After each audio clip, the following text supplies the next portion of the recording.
మాజీ CM YS Jagan పై హోంమంత్రి అనిత ఆగ్రహం వ్యక్తం చేశారు. నేరస్తుడు రాజకీయ ముసుగులో ఉంటే ఎలా ఉంటుందో చూస్తామని చెప్పారు అనిత. జగన్ చంపడం, పరామర్శించడం ఎజెండాగా పెట్టుకున్నారని హోంమంత్రి ఎద్దేవా చేశారు.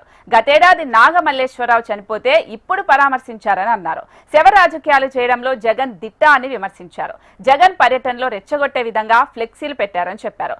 జగన్ సభలకు, ర్యాలీలకు ఏం అడ్డు చెప్పలేదు. నిబంధనలు పాటించాలని కోరుతున్నామని హోంమంత్రి చెప్పారు. విశాఖ వేదికగా జరిగే అంతర్జాతీయ యోగా దినోత్సవ వేడుకలకు అలజడి సృష్టించాలనుకుంటున్నారని చెప్పారు. రాష్ట్రంలో శాంతి భద్రతలకు విఘాతం కలిగించేలా జగన్ ప్రయత్నిస్తున్నారంటూ హోంమంత్రి అనిత చెప్పారు. కలిగించాలని చెప్పి ఒక కుట్రపూరితంగా పనిచేయడం అనేది మనం చూస్తున్నాం. ఫర్ ఎగ్జాంపుల్ ఈ రోజు సంఘటన లాస్ట్ టైం మనం చూసుకున్నాము. హెలికాప్టర్లో అక్కడ అనంతపురంలోని దిగి అక్కడ హెలికాప్టర్లో ఏదో ఇన్సిడెంట్ జరిగిందని అదొక రచ్చ చేయడం. అదేవిధంగా మొన్న రీసెంట్గా పొదిలి వెళ్ళి పొగాకు రైతులు పరామర్శిస్తున్నానని చెప్పి అక్కడ ఒక సీన్ క్రియేట్ చేయటం, ఆఖరికి పోలీసుల మీద, మహిళల మీద కూడా రాళ్ళు రువే పరిస్థితి కనిపించడం.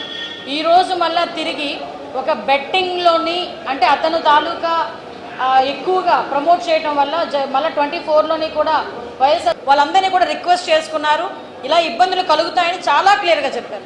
అయినప్పటికీ కూడా అతను స్టార్ట్ అవ్వడం ఇంచుమించుగా ఒక 10:30 ఆ టైంకి స్టార్ట్ అయితే ఎత్తి కొడితే 80 కిలోమీటర్లు, ఒక 2 hours వేసి కూడా 2 hours అవుతుంది. కానీ ఆ విలేజ్ వెళ్ళేదానికి కావాలని దారి పొడుగున వాళ్ళ కార్యకర్తల్ని పెట్టుకొని అంటే అతను బల నిరూపణకి చూసుకోవడానికి దాని మధ్యలో ఒక ఫ్లెక్సీస్ కూడా, ఆ ఫ్లెక్సీస్ కూడా మీరు ఒకసారి అబ్జర్వ్ చేస్తే ఒకడు పెడతాడు రపా కోసేస్తామంటాడు, ఒకడు ఫ్లెక్సీ పట్టుకుంటాడు, ఒకడు ఇంకోటి అంటాడు పల్నాడు నుంచి స్టార్ట్ అవుతుంది రాజారెడ్డి రాజ్యాంగం అని చెప్పి ఒకడు పట్టుకుంటాడు.